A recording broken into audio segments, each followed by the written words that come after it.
There's a quote from Theodore Roosevelt that I come back to often and is why we named the show In the Arena. It's not the critic who counts, not the man who points out how the strong man stumbles or where the doer of deeds could have done them better. The credit belongs to the man who is actually in the arena.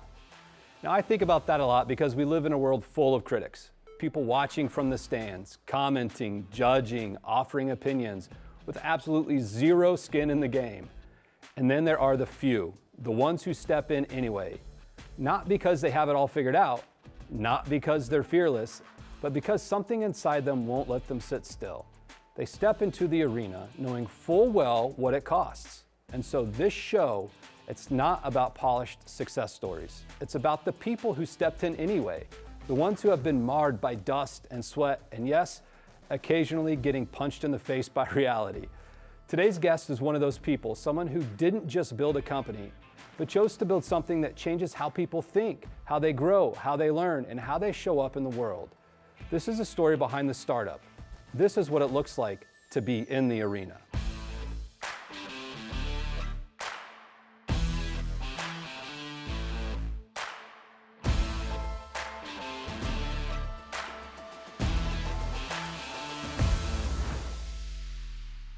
Welcome back, everybody. I'm honored to be sitting here with our next guest who has spent his entire career helping people learn, grow, and adapt.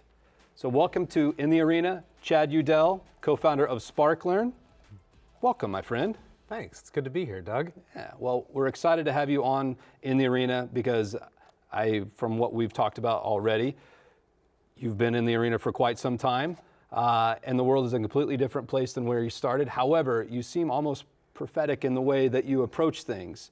But before we step into the present, I'd first like to go to the past to learn more about who Chad was before he was an entrepreneur. We want to tell the story behind the startup, so I think we need to go back in time a little bit to learn more about Chad as a youngster. Were you building things back then? When did you kind of know that you were an entrepreneur, if you don't mind going back in time? Sure. Well, I think like a lot of us in our generation, we grew up, had parents maybe that worked out of the home, and so we were left to our own devices. Yes. No pun intended, we'll get to more of that in the future here in just a moment, but left to our own time, right? Get home from school, get yourself a snack, get your homework done, figure out something to keep yourself busy so you're not getting into trouble. Maybe some video games, maybe some time with friends. A lot of the independent projects too, making things, building things, tinkering, Lego bricks, engineering projects, all those types of like STEM toys and things like that. So a lot of time kind of left to grow and develop by yourself and come up with interesting solutions to problems that you might be possibly facing. I think a lot of people in our generation probably come from a similar sort of background, so maybe we're all tailor-made for entrepreneurship in some way. Agreed. Now,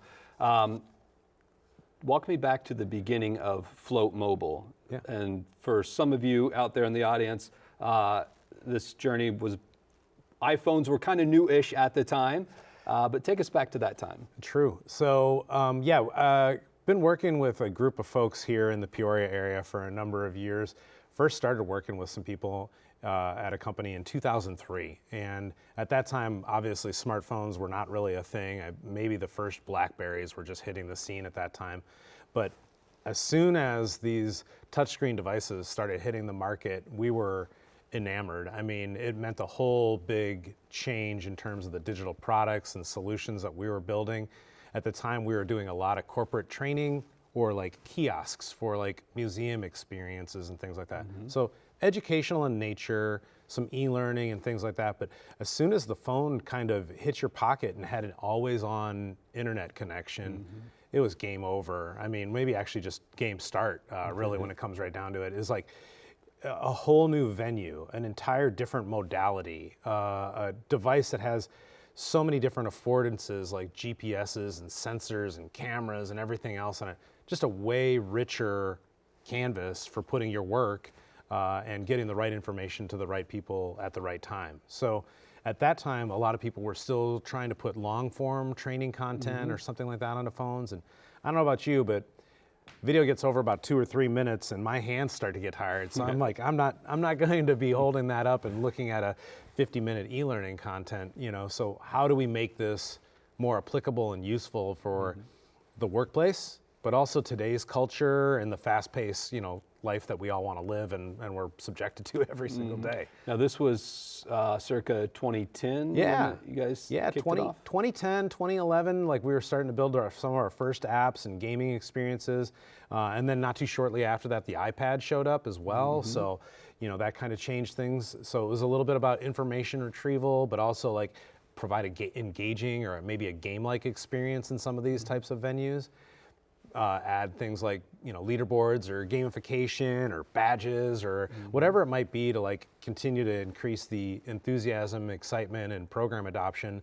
But we started seeing a lot of the same sorts of patterns of problems that needed to be solved. People had legacy content or libraries or materials or assets that they just couldn't get into people's pockets in any sort of effective way.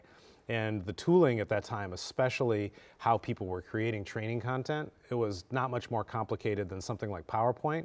Right.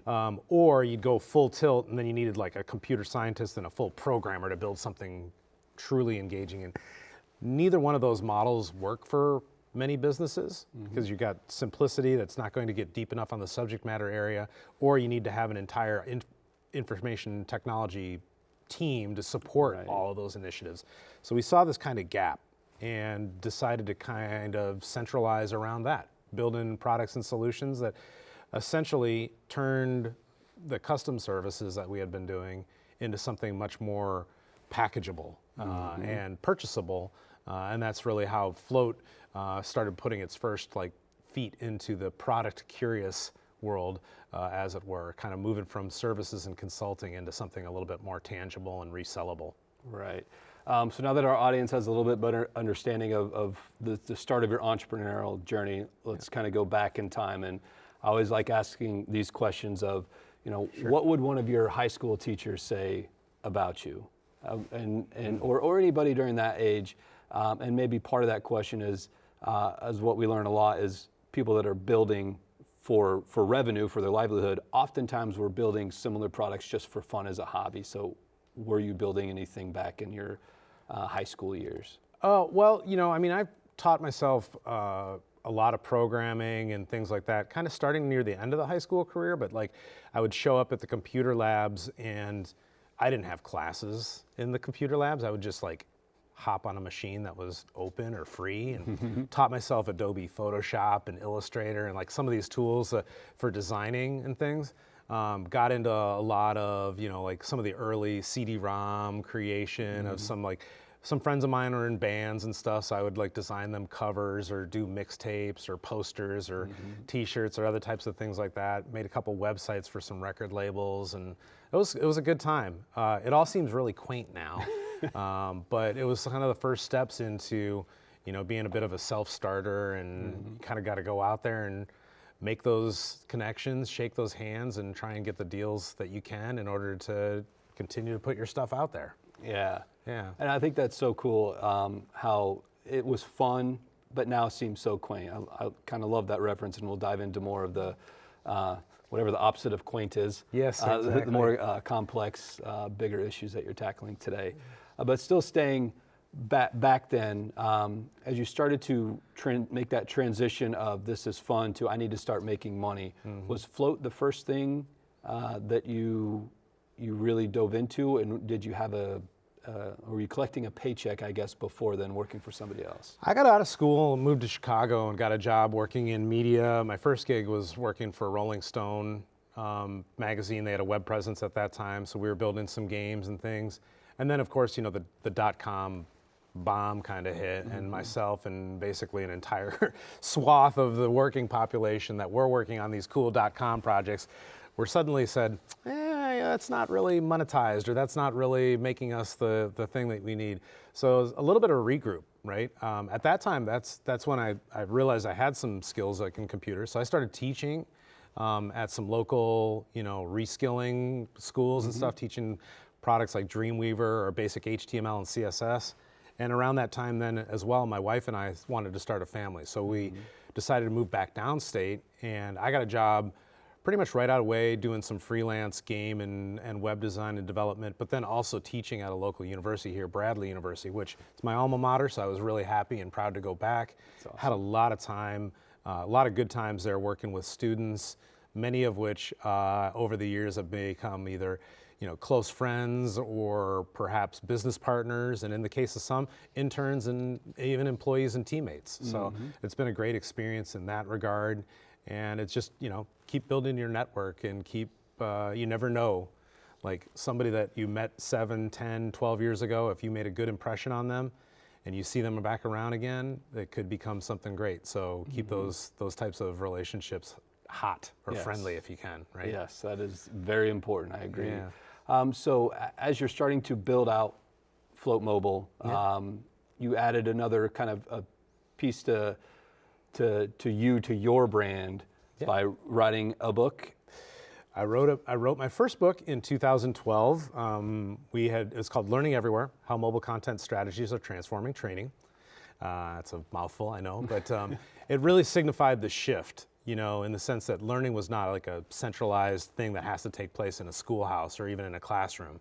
Learning can take place no matter where you are, especially with these phones in your pocket and the ability to have internet basically wherever you want. You have no more tortured moments. I'm sure we probably remember like the days of going to a friend's place or something to be like, what movie was that guy in with that other person, the thing? And I mean, you can now learn that answer no matter where you are. Right. Right? I mean, to the point now, I mean, you don't even have to even look it up. You just talk to your phone and you'll be able to get that answer or something along those lines. So, I mean, as those types of situations began emerging, I found that I had some strong opinions on some of the ways that things were being done. Started doing a lot of blogging and thought leadership short form content. A couple book publishers noticed some things that I had been doing, approached me to do a book. And it was a very rewarding experience in the sense that pre-generative AI technology meant a lot of... You actually wrote the book, not AI. Yes. It meant a lot of nights, after the family had gone to bed or something like that, where this is like the side hustle. So even as I'm doing my job, I had to work on this book. And then, of course, all of the other material and media that comes with it, the conference presentations and the sessions and the white papers and not knowing all of the marketing that goes into it and those types of things. It's been pretty fantastic. I mean, I went on and I did end up writing a couple more books in the same subject matter area of adult learning and workplace learning. They've been pretty fantastic business cards in the sense that, you can very clearly provide that to somebody and let them know these are my thoughts on this subject matter area that we're talking about here. I've spent some time collecting them for everybody. This is my point of view. It's based on my personal experience and expertise. There's quite a bit of research and development that has gone into some of these titles as well. But it's never been like the way that I pay my bills. The book is, I get a royalty check every once in a while, and I joke with the family, hey, it's time to go for dinner, as long as you want to go to, your favorite fast food establishment and don't get too fancy with it, right? So it's not going to be, a world-beating New York Times bestseller, but it does get me conversations and has had some introductions to people that I otherwise probably would not have been able to meet or been able to speak to in a way that I felt validated or able to converse with them on that type of level. So it's been great overall. I don't know if I'll write another one.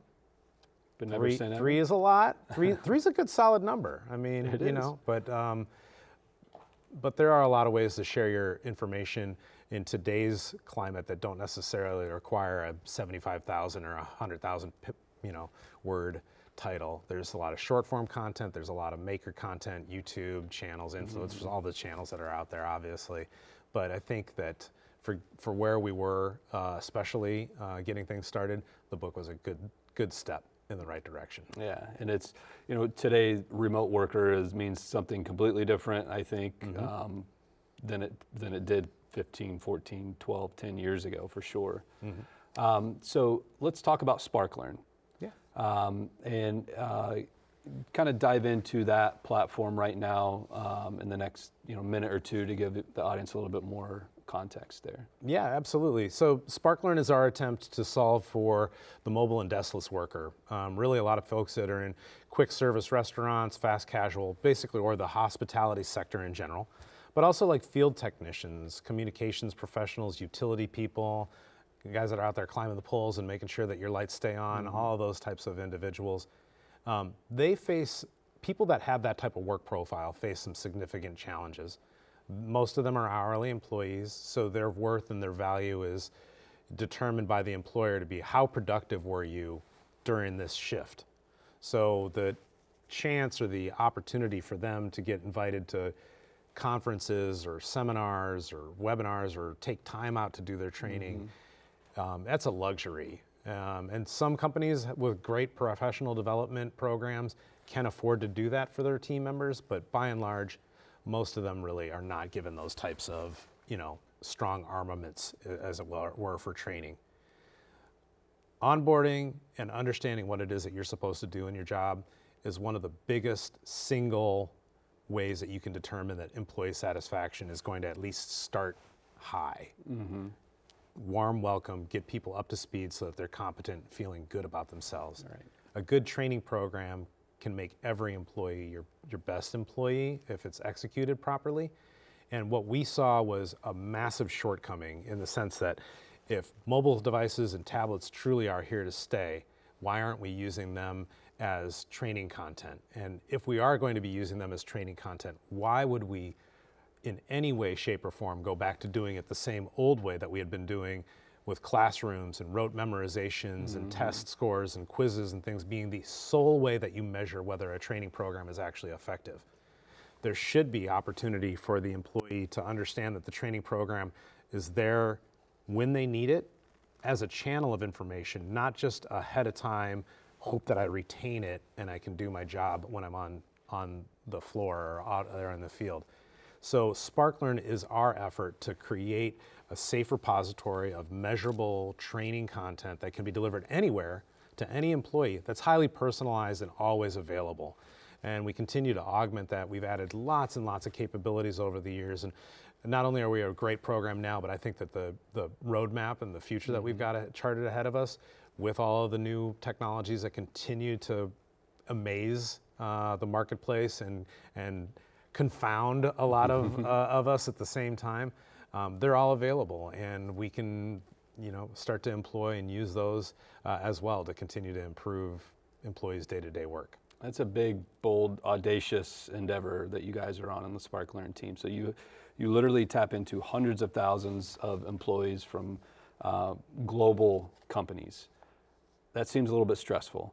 You go back and think of your first customer to where you guys are now. What are some of the, major headwinds or hurdles, whether it be, a literal or a regulatory, or maybe just in your own sort of head as you grew? If you could share some of those hard lessons learned. Yeah, like any entrepreneurial journey, there's always these days where the thing goes really well and you're like, this is amazing. And then the next day you're like, oh, there's a whole 176 question security verification profile interview that I have to fill out for this particular company. Or there's a new type of insurance that you need against AI data exfiltration or something. There's always something, right? And so those types of challenges, even after the business is established, they don't necessarily go away because they're constantly changing. When GDPR hit, that was a big deal. That changed a lot of things in terms of compliance and data and record keeping, especially for companies that serve a global audience like ourselves. What's GDPR? It is the privacy and regulation policy that is in place in the European Union, related to your right to be forgotten. If you leave a place, they have to delete your data, and there's a number of other types of precautions. It is really a regulatory and compliance framework for risk management with data privacy for employees. So those are some of the things that we face. But then, of course, obviously, everybody had the obstacles or the issues with COVID. Figuring out what that means was a challenge. The advent and the creation of some of these generative AI technologies and people just wanting AI everywhere, that's a pressure and something that we're dealing with. And then the shift now, I think that we're underway is the user interface and user experience that we had all grown to like understand and accept on the phone's surface is being replaced by voice and video and other ways of interaction with content too. So it's never a steady target, it's always moving. Yeah, it's a very complex thing as the world evolves, your business evolves, and vice versa. So if we're to think out beyond, let's go to the future now and what SparkLearn is, and even you as an individual. What is something that you hope, a legacy, you know, that you're able to impact the world and those around you? Well, you know, I slice it in a couple different ways. I'm about to turn 50 this year, so I'm getting a little bit more reflective on some of these types of topics. Mm-hmm. From a work perspective, I want to continue to have an impact in the way that we have, you know, going out and speaking and making a voice for, you know, small town companies trying to make an impact on the broader, larger world. Whether that be through the weaponization of Midwestern nice, yes. Which is essentially my way of just saying, like, you say you're going to do something, do it. Mm-hmm. Potentially even like aggressively do it, such that someone notices they did it and they did a really fine job, so we're going to ask them to do it again. Right. You know, you show up, you execute, you know, and you do what you say that you were going to do and you committed to. That's a legacy that I hope lands and stays. Mm-hmm. You know, we stayed in it. We stayed in the arena. We gave our punches. We took a couple licks as well, but we did what we could.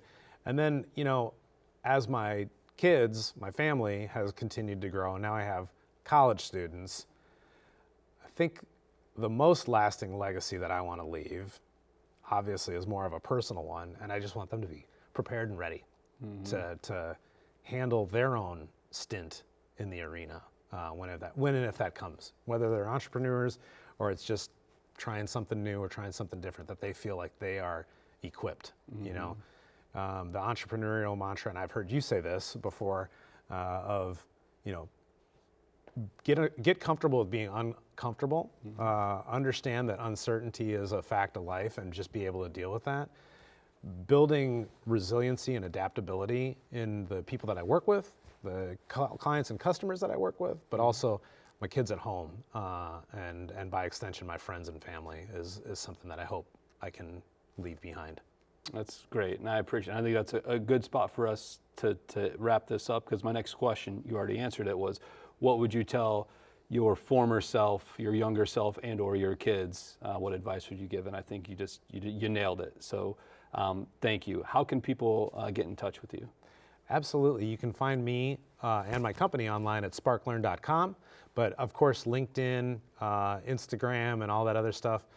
In my spare time, I also like to make a little bit of music. So if you do more research on me, you may be able to find my Instagram and creation in that arena as well. But definitely here out in the Peoria, Illinois scene, hitting all of those types of places. And of course, at our home at Distillery Labs on Adams in Peoria, you can find me there too. Thank you, Chad. Really appreciate this. Thanks, Doug. There's something powerful about hearing a story like that, because it reminds us that the people we look up to, the ones building companies, writing books, leading teams, they're not superheroes. They're just people who made a decision to step forward before they felt ready, a decision to keep going, even when it would have been easier to stop.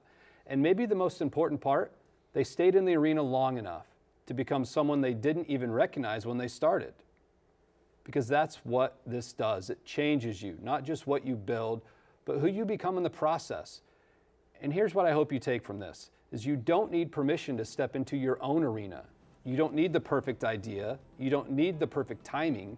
You don't even need full confidence, because let's be honest, that rarely shows up when you want it to. You just need to take the next step, and then the next one, and then the next one after that.